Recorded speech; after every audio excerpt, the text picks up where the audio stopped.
ಅಕುಲ್ ಗುರುಕುಲಾದಿನ ಮಸ್ತ್ ಜನ ನೆಕ್ ಸಾಧಾರಣ ಜನ ಉಲ್ಲೆ ಅನಂತ ಪದ್ಮನಾಭ ಗುರುಕುಲಾದಿ ದೇವರ ಅಕುಲ್ ಟೀಚರ್ ನಪ್ಪಲ ಅರೆ ಗಲ್ಪದ ಟೀಚರ್ ನಪ್ಪಲ ಮೂರು ಉಲ್ಲೆ ಅಂಚನೆ ಹತ್ರ ಟೀಚರ್ ನಗಳ ಬಗ್ಗೆ ಪೂರ ಪಾತಿರಿ ಈ ಹೆಂಗ್ ಕಲ್ಪದಿನ ಟೀಚರ್ ನಪ್ಪಲ ಮೂರು ಉಲ್ಲೆ ಅಂಚನೆ ಹತ್ರ ಅಕಲ್ನೇ ಪಾತ್ಯ ನಂಚಿನ ಕೆಪಾಸಿಟಿ ಹೆಂಗಿದ್ದು ನಿಕ್ಲೆ ಗಂಡ ಮಾಸ್ಟರ್ ಅಕುಲ್ ಲೆಕ್ಚರರ್ ಮಾತನ್ನ ಎದುರುವುದು ಪಾತಿದ್ದು ಅಭ್ಯಾಸ ಅಲ್ಲ ಗುರುಕುಲು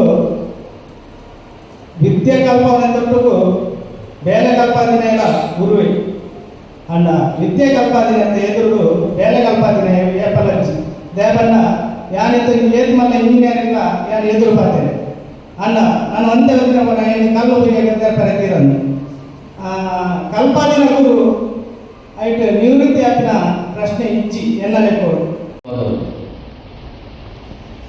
6ನೇ ತರಗತಿಯಿಂದ ಡಿಗ್ರಿಯವರೆಗೂ ಕೂಡ ನಾನು ಈ ಒಂದು ಸಂಸ್ಥೆಯಲ್ಲಿ ವಿದ್ಯಾರ್ಥಿಯಾಗಿ ವಿದ್ಯಾರ್ಥಿಯಾಗಿ ಕಲ್ತಿದ್ದೇನೆ. ಇಲ್ಲಿ ನನಗೆ ಕೇವಲ ವಿದ್ಯೆ ಅಲ್ಲ, ವಿದ್ಯೆಯ ಜೊತೆಗೆ ನಮಗೆ ಅನ್ನವೂ ಸಿಕ್ಕಿದೆ. ಜೊತೆಗೆ ನಾನು ವಿದ್ಯಾರ್ಥಿಯಾಗಿ ಶಿಕ್ಷಕನಾಗಿ ವೃತ್ತಿಯನ್ನು ಮುಗಿಸಿ ಬಂದ ತಕ್ಷಣ ಇಲ್ಲಿ ಮರಾಠಿಯವರಿದ್ದರು. ಸರ್ ಹೀಗೆ ನನಗೆ ಒಂದು B.Ed ಆಗಿದೆ, ಒಂದು ಕೆಲಸ ಹುಡುಕ್ತಾ ಇದ್ದೀನಿ ಅಂತ ಅನ್ನುವಾಗ ಅವ್ರು ಹೇಳಿದ್ರು ಇಂಥ ಕಡೆ ಹೋಗು ನಿನಗೆ ಕೆಲಸ ಸಿಗ್ತದೆ ಅಂತ. ಅವರ ಒಂದು ಆದೇಶ ಪ್ರಕಾರ ನಾನು ಹೋದೆ, ಅಲ್ಲಿ ನನಗೆ ಕೆಲಸ ಸಿಕ್ಕಿತು. ಇದನ್ನು ಯಾಕೆ ನನಗೆ ವಿದ್ಯೆಯನ್ನು ಕೊಟ್ಟಂತಹ ಸಂಸ್ಥೆ, ಅನ್ನವನ್ನು ಕೊಟ್ಟಂತಹ ಸಂಸ್ಥೆ, ಕೊನೆಗೆ ಒಂದು ವೃತ್ತಿಯನ್ನು ಕೂಡ ತೋರಿಸಿಕೊಟ್ಟಂತಹ ಗುರುವೃಂದ ಈ ಸಂಸ್ಥೆಯಲ್ಲಿದೆ. ಹಾಗಾಗಿ ಈ ಸಂಸ್ಥೆಗೆ ನಾನು ಯಾವತ್ತೂ ಋಣಿಯಾಗಿದ್ದೇನೆ ಅಂತ ಹೇಳೋದಕ್ಕೆ ನನಗೆ ತುಂಬಾ ಸಂತೋಷ ಆಗ್ತದೆ. ನಾನು ಇಲ್ಲಿ ಸೇರಿದ ನಂತರ ಈ ಶಿಕ್ಷಣ ಸಂಸ್ಥೆ ಮತ್ತೆ ದೇವಸ್ಥಾನ ನನಗೆ ಆಟ, ಊಟ, ಪಾಠ ಎಲ್ಲವನ್ನು ಕೊಟ್ಟಿದೆ.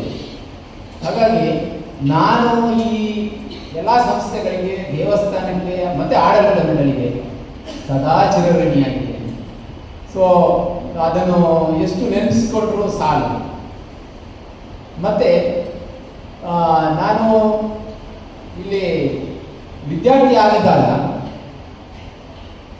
ಇಲ್ಲಿ ಬೆಳಗಿಂದ ಸಂಜೆ ತನಕ ಇಲ್ಲಿ ತರಗತಿ ನಡೆದು ಮತ್ತೆ ಸಂಜೆ ಇದೇ ಅಂಗಳಕ್ಕೆ, ಈಗ ಪದವಿಪೂರ್ವ ಕಾಲೇಜಿಗೆ ಅದೇ ಅಂಗಳಕ್ಕೆ ಸಂಜೆ ವಾಪಸ್ ಬಂದು ಕತ್ತಲಾಗೋ ತನಕ, ನನಗೆ ಗೊತ್ತಿರಬಹುದು, ಕತ್ತಲಾಗೋ ತನಕ ಇಲ್ಲೇ ಆಟ.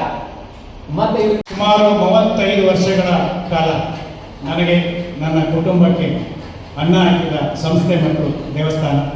ಹಾಗಾಗಿ ನಾನು ಆಜೀವ ಪರ್ಯಂತ ಈ ಸಂಸ್ಥೆಗೆ ಮತ್ತು ಈ ದೇವರಿಗೆ ರೆಡಿಯಾಗಿದ್ದ ನುಡಿಯಾಗ ಮಾಡಿದಾಗ ನಮ್ಮ ವಿದ್ಯಾರ್ಥಿ ಬಂದಿದ್ದ ಅವ ಕಲರ್ಸ್ ಕನ್ನಡದಲ್ಲಿ ಸುರೇಶ್ ಅಂತ ಹೇಳ್ತಾ ಇದ್ದ, ಕಟೀಲಿನ ಹೆಸರು ಹೇಳಿದರೆ ನೀವು ಪ್ರಪಂಚದಲ್ಲಿ ಗೆಲ್ಲುವುದು 3 ಹೊತ್ತು ಅನ್ನಕ್ಕೆ ತೊಂದರೆ ಆಗುವುದಿಲ್ಲ. ಬಹುಶಃ ಕಟೀಲಿನ ದೇವರು ನಮಗೆ ಅದನ್ನು ಕಡಿಮೆ ಮಾಡಿದರು. ಇನ್ನು ನಾನು ಯಾವಾಗಲೂ ಹೇಳುವುದನ್ನೇ ವಾಪಸ್ ಹೇಳ್ತಾ ಇದ್ದೆ, ನಾನು ಶಿಕ್ಷಕನಾಗೋದು ಚಾಯ್ಸ್ ಅಲ್ಲ. ನನಗೆ ಶಿಕ್ಷಕನಾಗಬೇಕಂತ ಏನು ಇಷ್ಟಪಟ್ಟು ನಾನು ಟೀಚರ್ ಆಗಬೇಕು ಅಂತ ಇದ್ದ ಕೆಲಸ ಎಲ್ಲ ಬಿಟ್ಟು ಬಂದದಾಗ ನನಗೆ ಯಾವ ಕೆಲಸ ಬೇರೆ ಸೂಟ್ ಆಗಲಿಲ್ಲ. ಒಂದು ಕೆಲಸದಲ್ಲಿದ್ದೆ, ಅದನ್ನ ಬಿಟ್ಟೆ. ಈ ಕೆಲಸ ಸಿಕ್ಕಿತ್ತು, ಇದಕ್ಕೆ ಸೇರಿಕೊಂಡೆ. ಆದರೆ ಸೇರಿದ ಮೇಲೆ ನಾನು ಅದಕ್ಕೆ ಅತ್ಯಂತ ಹೆಚ್ಚು ನ್ಯಾಯವನ್ನು ಒದಗಿಸಿದ್ದೇನೆ. ಅದರಲ್ಲಿ ನನಗೆ ನನ್ನ ಬಗ್ಗೆ ನನ್ನ ಬಗ್ಗೆ ಗೌರವವಿದೆ. ನಾನು ಮಾಡುವ ವೃತ್ತಿಯ ಬಗ್ಗೆ ನಾನು ವಿದ್ಯಾರ್ಥಿಗಳಿಗೆ ಖಂಡಿತವಾಗಿ ನ್ಯಾಯ ಒದಗಿಸಿದ್ದೇನೆ ಅಂತ. ಶಿಕ್ಷಕರಾಗಿ, ಮಾರ್ಗದರ್ಶಕರಾಗಿ, ಶಿಕ್ಷಣ ಇಲಾಖೆಯ ಬೇರೆ ಬೇರೆ ಕಾರ್ಯಕ್ರಮದಲ್ಲಿ ತಮ್ಮನ್ನು ತೊಡಗಿಸಿಕೊಂಡು ಪದೋನ್ನತಿಯನ್ನು ಹೊಂದಿ ಸರ್ಕಾರಿ ಪದವಿಪೂರ್ವ ಕಾಲೇಜು ಬೆಂಗಳೂರು ಇಲ್ಲಿ ಉಪಪ್ರಾಚಾರ್ಯರಾಗಿ ಈಗ ಸೇವೆ ಸಲ್ಲಿಸ್ತಾ ಇದ್ದಾರೆ ಶ್ರೀ ಅನಂತ ಪದ್ಮನಾಭ ಶಿವರುಗಳು ಅವರನ್ನು ಜಾಸ್ತಿಗಳು ಈ ಸಂದರ್ಭದಲ್ಲಿ ಅವರನ್ನು ಸನ್ಮಾನಿತರಾಗುವ ಅವಕಾಶ ಸಿಕ್ಕಿದೆ. ಮತ್ತು ಇಲ್ಲಿ ಪದವಿ ಪೂರ್ವ ಕಾಲೇಜಿನಲ್ಲಿ ಇದು ಒಂದು ರೀತಿ ನೆನಪಿನ ತೋಡಿ ಹಿಂದೆ ಹೋದಾಗ 1979 ಜುಲೈ 10 ನಾನು ಕೆಲಸಕ್ಕೆ ಸೇರಿದ್ದು. ಈ ತುದಿಯಲ್ಲಿದ್ದೇನೆ. ಜೀವನದ ಮೆಟ್ಟಿಲು ಹತ್ತಿಸಿದ ಪ್ರತಿಯೊಬ್ಬರು ದೇಶಗಳು ಶಿಕ್ಷಣ ನೀಡಿದವರು ಮಾತ್ರ ಶಿಕ್ಷಕರಲ್ಲ. ತಪ್ಪು ಮಾಡುವಾಗ ತಿದ್ದಿ ಶಿಕ್ಷೆಯಿಂದ ತಪ್ಪಿಸಿದವರೆಲ್ಲ ಶಿಕ್ಷಕರು. ಬೋಧನೆ ಮಾಡಿದವರು ಮಾತ್ರ ಬೋಧಕರಲ್ಲ. ಸಕಾಲಕ್ಕೆ ಕೈ ಹಿಡಿದು ವೇದನೆ ತಪ್ಪಿಸಿದವರೆಲ್ಲ ಬೋಧಕರು. ಉಪನ್ಯಾಸ ನೀಡಿದವರು ಮಾತ್ರ ಉಪನ್ಯಾಸಕರಲ್ಲ. ಉಪಟಳ ತಪ್ಪಿಸುವಲ್ಲಿ ಮಹತ್ವದ ಪಾತ್ರ ವಹಿಸಿದವರೆಲ್ಲ ಉಪನ್ಯಾಸಕರು. ಆಚಾರ ಕಲಿಸಿದವರು ಮಾತ್ರ ಆಚಾರ್ಯರಲ್ಲ. ಸದ್ವಿಚಾರಗಳ ತಿಳಿಸಿದವರೆಲ್ಲ ಆಚಾರ್ಯರು.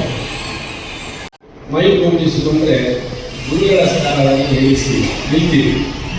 ಹಾಗಾಗಿ ಎಲ್ಲರೂ ಕೂಡ ಈ ಗುಣಗಳನ್ನು ಜೀವನದಲ್ಲಿ ಅಳವಡಿಸಿಕೊಂಡು ಆದರ್ಶಪ್ರಾಯರಾಗಿ ಮಕ್ಕಳಿಗೆ ಎಷ್ಟು ಕಲಿಸಿದ್ರು ಕೂಡ ಕೆಲವು ವಿದ್ಯಾರ್ಥಿಗಳು ಹೇಳುವುದು ಉಪಾಧ್ಯಾಯಶ್ಚ ವೈದ್ಯಶ್ಚ ಕಾರ್ಯಾಂತೆ ಅಪ್ರಯೋಜಕ ಅಂತ. ಕಲಿಸಿದ ಗುರು ಮತ್ತೆ ಮದ್ದು ಕೊಟ್ಟ ವೈದ್ಯರು ಕೆಲಸ ಮುಗಿಯುತ್ತ ಮತ್ತೆ ಪ್ರಯೋಜನ ಇಲ್ಲ. ಅಧ್ಯಾಪಕರು ಪಾಠ ಕಲಿಸಿದ್ದಾರೆ, ಅವರು ಸಂಬಳ ತಗೊಳ್ಳಿಲ್ಲ, ಹೀಗೆ ಮಾತಾಡೋದಿದ್ದಾರೆ. ಹಾಗೆಂತೇಳಿ ಒಳ್ಳೆಯ ವಿದ್ಯಾರ್ಥಿಗಳು ಸಿಕ್ಕಿದಲ್ಲಿ ನಮಸ್ಕಾರ ಕೊಟ್ಟು ಬಹಳ ಅಭಿನಂದನೆಯನ್ನು ಸಲ್ಲಿಸುವವರು ಇದ್ದಾರೆ. ವೈದ್ಯರು ಅಷ್ಟೇ. ವೈದ್ಯರಂತೆ ಹೋಗುವಾಗ ಹೇಳುದು ಫಸ್ಟಿಗೆ, ಡಾಕ್ಟ್ರೆ ನನಗೆ ಇದು ಬರೋಲ್ಲ, ಇವತ್ತು ಸಾಯಂಕಾಲ ನನಗೆ ನಾಳೆ ಕ್ಲಾಸ್ಗೆ ಹೋಗ್ಬೇಕು, ಏನಾಗುತ್ತೆ ನನಗೆ ನಾಳೆ ಅರ್ಜೆಂಟ್, ನಾಳೆಗೆ ಜ್ವರ ಕಡಿಮೆ ಆಗಬೇಕು, ನನ್ನನ್ನು ಹುಷಾರು ಮಾಡಬೇಕು.